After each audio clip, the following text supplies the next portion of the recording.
Hello বন্ধুরা, কেমন আছো তোমরা সবাই? তো আমি আজকে সকালবেলা উঠে বাড়িতে যাবতীয় যা কাজ আছে করেছি, কিন্তু ওই ঘরটা মুছিনি, কারণ আমার তো মাজা ব্যথা, তো ঘরটা মুছতে খুবই কষ্ট হবে, সেই জন্য ঘরটাই মুছিনি। ঘরটাও মুছে দিচ্ছে। আর আমি সকালে উঠে বাসি কাজ সব সেরে টেরে নিয়ে স্নানটাও করিনি, এমনি শুধু কাপড় ছেড়ে নিয়েছি, কারণ আমার ঠান্ডাও লেগেছে, জ্বর জ্বর লাগছে, সেই জন্য গা হাত পাড়কে ধুয়ে নিয়েছি। তো স্নানটা ওবেলা করবো। আর বৃষ্টিটা আজকে একটু ওয়েদারটা মোটামুটি ঠিক আছে, এখনও বলতে পারছি না ওয়েদারটা কতক্ষণ ভালো থাকবে। তো এখন আমি রান্না বসাবো, তার আগে চাটা করে নেব। তো আজকে বিশ্বকর্মা পুজো, তো তোমাদের বিশ্বকর্মা পুজো কেমন কাটছে সেটাও তোমরা জানিও কমেন্টে। আর আজকে আমার বিশ্বকর্মা পুজোটা মানে সারা দিনটা কেমন কাটবে এই বিশ্বকর্মা পুজোর দিনে, তো সেটাই তোমাদের সাথে আজকে আমি শেয়ার করব। চলো ব্লগটা দেখতে থাকো। আর ও যেহেতু ঘর মুছছে, চলো সেটাও তোমাদের সাথে শেয়ার করি।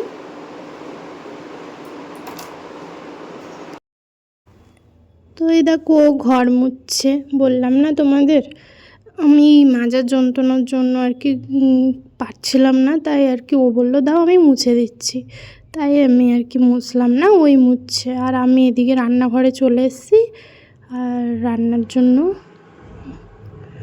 তো আমি ভাত বসিয়ে দিয়েছি, চা বসিয়ে দিয়েছি, আমার চা কমপ্লিট। তো এই যে তরকারি সব কেটে নিয়েছি, চাল কুমড়ো ভাজা করব আর পনিরের তরকারি করব, একটু পটল দিয়ে দেবো ওর মধ্যে, ভালো লাগে আমার, কিন্তু পনিরটা আমি অতটা পছন্দ করি না। তো আবার রান্না ঠান্না করে নিই, তারপরে আবার আসছি। তো এদিকে আমি বাবাকে তার মাঝখানে ভাত দিয়ে দিয়েছি, পনিরের তরকারিটা হয়ে গেছে, এখনও চাল কুমড়ো ভাজাটা বাকি আছে। আর এইদিকে দেখি তো কী করছে, এই দেখো স্নান টান করে এসে ঘরে এসে বসে আছে, ফোন দেখছে। তারপরে এই দেখো আমার রান্না কমপ্লিট, বাসন মাজা কমপ্লিট। চলো কি রান্না হয়েছে বলি। ভাত হয়েছে, একটু আলু ভাতে দিয়ে দিয়েছিলাম, চাল কুমড়ো ভাজা, আর এই যে পনিরের তরকারি পটল আলু দিয়ে। তারপরে আমি এই যে বাসনগুলো একটু গোছ করে নিচ্ছি। তো আজকে বিশ্বকর্মা পুজো, তা আমাদের বাড়িতে সেই জন্যই আর কি নিরামিষ, জানি আজকের দিনে নিরামিষ খেতে নেই, কিন্তু শাশুড়ি মা বললো তাই জন্যই আর কি নিরামিষ করছি।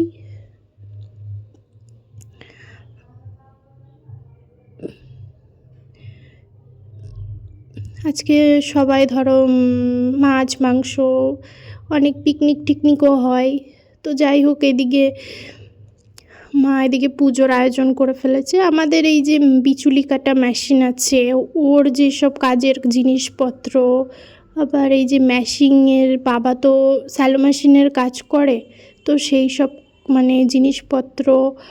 আর এদিকে একটা ইয়ে আছে, এই বিচুলি কাটা মেশিনের আর কি জেনারেটর না কি বলে, মেশিনই বলে আর কি, ওগুলো ওইটা আর কি পুজো দেবে মা এখন, তা ঘট বসাচ্ছে, তা আমাকে উলো দিয়ে দিতে বললো।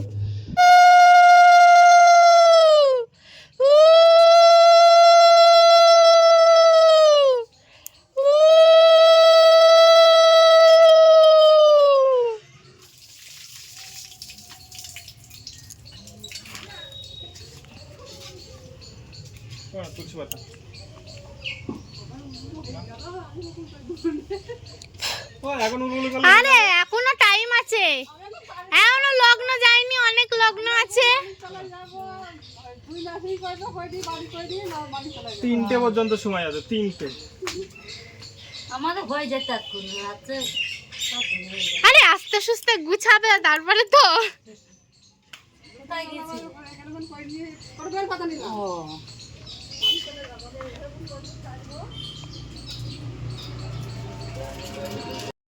তো মা ওদিকে পুজোর জোগাড় করে ধোয়া পাকলা করে সব কিছু ও মা বাবা মিলে ধোয়া টোয়া করে ঠোরে লোহা পাতিল যা ছিল সমস্ত কিছু ধোয়া করে আর কি পুজোর জোগাড় করছে মা। আর আমি এদিকে এই দেখো মুখে সিঁদুর লেটকে গেছে, তাই আবার আর ওই দেখো পেছনে, আর ওই দেখো আমাদের বাড়িতে ছাগলগুলো কত বড় হয়ে গেছে। আর এই দেখো এখানে দুটো গাড়িও ধুয়ে রেখেছে, দাদার গাড়িটা দাদা ধুয়েছে আর ওর গাড়িটা ও ধুয়েছে। আর বাবা এখন মাঠে যাবে, এখনও মা পুজোর জোগাড় বাকি আছে কিছু, এখানে জোগাড় করে ফেলেছে। এই যে মা এখন পুজো শুরু করে দিয়েছে। তাই এ দেখো এইটা হলো এই মেশিনটা, এই মেশিনটাই পুজো দেওয়া হয়ে গেছে মায়ের কমপ্লিট। তো চলো এবার প্রসাদ খেয়ে নিই। তো আমাদের প্রসাদ খাওয়া কমপ্লিট, আর মাকেও ভাত দিয়ে দিয়েছি আর আমিও ভাত বেড়ে নিয়েছি। এখন প্রায় 1টা মতো বাজে, তো আজকে একটু দেরি হয়ে গেল খেতে। আর ওর একটা পার্সেল এসছে, তো আমি একটুখানি দেখি তো পার্সেলটা কি। প্রথমে বুঝতে পারিনি, ও বললো একটা পার্সেল আছে নিয়ে নাও, তারপরে এই যে প্যাকেট খুলে দেখি একটা সেন্ট অর্ডার করেছে, পারফিউম। তো সেটাই আর কি তোমাদের সাথে ভাবলাম একটু শেয়ার করি। এই দেখো, তো খুব সুন্দর গন্ধ, আমি একটু গায়েও মেখে নিয়েছিলাম। আর এদিকে আমি জামা কাপড়গুলো গুছিয়ে নিচ্ছি আলনায়, ছাদে নাড়া ছিল এগুলো। রোদ আজ এত 3-4 দিন পরে আজকে রোদ উঠেছে, তাই যে কটা ভিজা জামা কাপড় ছিল আর কি সেগুলোই আর কি রোদে দিয়ে আবার এই গোছ করে নিচ্ছি। রোদে না দিলে একটা ভ্যাপসা গন্ধ হয়ে যায়, তাই একটু রোদের মধ্যে দিয়ে আবার এই যে তুলে রাখছি সুন্দর করে। আর কিছু জামা কাপড় কাচতে হবে, ওরই জামা কাপড়, আমার কিছুই নেই। এই যে এই কটা এখন জামা কাপড় আমি কাচবো। তো জামা কাপড় ভিজিয়ে দিয়ে এসে আমি এদিকে ঘরটা ঝাড় দিয়ে নিচ্ছি। তো ঝাড় দেওয়া হয়ে গেলে আমি ওই জামা কাপড়গুলো আর কি কেচে নেব। তো এই দেখো আমি এই যে জামা কাপড় কাচতে চলে এসেছি। তো যেহেতু ও চিমনি জলের ফিল্টারের কাজ করে, ওই চিমনির যখন কাজ করে তখন একটু তেল ছিটে মিটে গায়ে এসে পড়ে, তো সেগুলোই জামাতে লেগে যায়, তাই আর কি ওগুলোই ডলে আমাকে তুলতে হয়।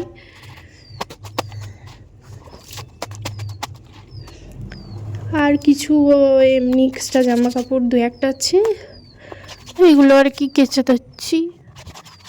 আবার আমার ডাক্তার দেখানোর সময় হয়ে গেছে, আমি আবার ডাক্তার দেখাতে যাব, তার আগে যতটা পারছি গুছিয়ে রেখে যাচ্ছি। আবার সামনে পুজো চলে আসছে, প্রচুর অনেক কাজকর্ম পড়ে রয়েছে, দেখি ডাক্তার দেখিয়ে এসে কতটুকু কি সময় পাই। তো আমার এই জামা কাপড়গুলো কাচা টাচা হয়ে গেছে, এবার আমি ছাদে এসে নাড়ছি। তো যেহেতু আমাদের ছাদে খুব একটা দড়ি টাঙানো নেই, কারণ ওই অন্নপ্রাশনের পরে সব দড়ি মড়িগুলো সব হারায়া গেছে, খুলে থুলে কোণে চলে গেছে, তার নাই ঠিক। তাই বাবা একটা বাঁশের আড়া করে দিয়েছে আর 2টো দড়ি টাঙিয়ে দিয়েছে। তো এখনও 2-1টা দড়ি না টাঙালে জামা কাপড় নাড়া, অনেক যখন জামা কাপড় হয় নাড়া খুবই সমস্যা হয়ে যায়। আর এদিকে আমি এসে আবার উঠোনটাও ঝাড় দিয়ে নিচ্ছি, বিকেলের ঝাড়টা। তারপরে আমি স্নান করে চলে এসেছি ঘরে। তারপরে এই যে একটুখানি চা খেতে ইচ্ছা করছিল, তাই আমার আর শাশুড়ি মার জন্য একটু চা করে নিলাম। আর আমি চা খেতে ও বাড়ি চলে এসছে, যেহেতু আজকে বিশ্বকর্মা পুজো, কোথাও যায়নি, ও একটা দাদার বাড়িতে গেছিলো, নিমন্ত্রণ ছিল। আর এই দেখো আমি এখন সন্ধে হয়ে গেছে, প্রায় 7টা বাজে। এখন আমি আটা মেখে নিচ্ছি, রাতের জন্য রুটি করব, ছোলার ডাল করব, সেই জন্য আজকে রাতে এইটাই হবে। তো এখন আমার খুব মনটা খারাপ লাগছিল, যে একটু ঘুরতে যেতে ইচ্ছা করছিল, তো ঘুরতে যেতে পারলাম না, সেই জন্য একটু মনটা খুবই খারাপ লাগছিলো। এখন এই টাইমে আমার ওই আটা মাখাচ্ছিলাম আর খুব রাগ হচ্ছিল। এখন ভয়েস যেহেতু আমি পরে দিচ্ছি, তো এখন হাসি পাচ্ছে, কারণ তখন প্রচণ্ড রেগে গেছিলাম আমি ঘুরতে যেতে পারিনি বলে। তারে দেখো এদিকে আমি প্রেসারে ছোলার ডাল বসিয়ে দিয়েছি, আর এই ডালের জল বেরিয়ে গ্যাস ম্যাস সব ভেসে গেছিলো।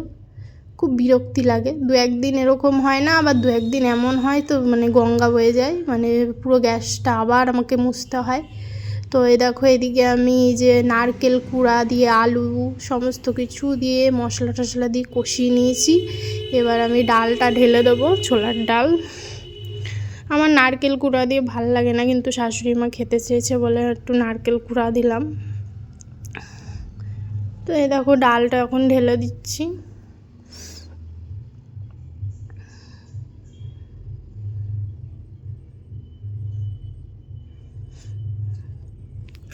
তারপরে আমি এই ডালটা হয়ে যাওয়ার পরে রুটিগুলো এবার করে নেব। তো অনেকগুলোই রুটি করতে হবে, কারণ সবাই আর কি খাবে। আর আমাদের বাড়িতে কেউ ছোটো মানুষ নেই, সবাই বড় মানুষ, সেই জন্য একটু বেশি করে রুটি তরকারি করতে হয়। তো আমি শরীরটা আমার ভালো না, তাও একটু রুটি তরকারি করছি, কারণ রাতে তো কিছু করতেই হতো, তাই জন্য আর কি করে নিচ্ছি। আর আজকে ওর শরীরটা বলে ভালো লাগছে না, না হলেও আমাকে হেল্প করে, ও আমার সব কাজেই হেল্প করে, বলবো না। অনেক ভাগ্য করে একটা স্বামী পেয়েছি, কারণ ও সমস্ত কাজে হেল্প করবে, আমাকে যতটা পারে সাহায্য করে। বাড়ি থাকলে কোনো সময় বসে থাকে না, কিন্তু ওর হলো আর কি সমস্যাটা হলো একটু গ্যাস হয়ে গেছে।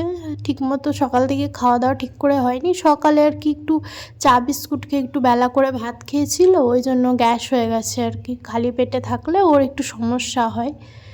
তো যাই হোক, তাও মাঝে মধ্যে 2-1 পাক করে দেখে যাচ্ছে যে আমি কি করছি না করছি। তা ও তাও বলছিল যে দাও আমি একটু কিছু করি, তাই আমি বলছি না থাক, একটু রেস্ট নাও, আবার তো কালকে বেরোতে হবে সকাল সকাল, তুমি আবার বেরিয়ে যাবে কাছে, তা আজকে একটু রেস্ট নিয়ে নাও। আমি টুকটুক করে নিচ্ছি। তো আমি এদিকে রুটিগুলো করে নেব, করে ঠোরে আর কি খেয়ে দিয়ে শুয়ে পড়বো। তো এখন এই যে এভাবে রুটিগুলো আমি সেঁকে নিচ্ছি। তো যাই হোক, আজকে আমার সারাদিনটা তো এইভাবেই কেটে গেল। তা তোমাদের কার কেমন কেটেছে আমাকে একটু কমেন্ট করে বলো। আর একটু কি বলো তো, আমি এই মাঝে 2-3 দিন মানে ব্লগ দিতে পারিনি, যেহেতু আমার প্রচণ্ড শরীরটা খারাপ ছিল সেই জন্য। আর আমি বাবার বাড়ি ছিলাম, আর বাবার বাড়ি গেলে মেয়েরা একটু কুঁড়েই হয়ে যায়, তো সেই জন্য আমি একটু ভিডিওটা দিতে পারিনি। তবে আমি তোমাদের সাথে যেটুকু পেরেছি সেটুকু ভিডিও শেয়ার করেছি, শর্ট হোক কিছুটা হোক ব্লগ, সেটা একটু শেয়ার করেছি। তো তোমরা আমার একটু পাশে থেকো, তাহলেই হবে, ভালোবাসা দিও, আর কিছু চাই না। তোমাদের ভালোবাসাই আমাকে অনেকটা খুশি করে, আনন্দ দেয়। তো যাই হোক, আজকের মতো ব্লগটা এই অবধি। কেমন লাগলো অবশ্যই কিন্তু জানিও তোমরা সবাই। ভালো থেকো, সুস্থ থেকো, আবার একটা নতুন ব্লগে দেখা।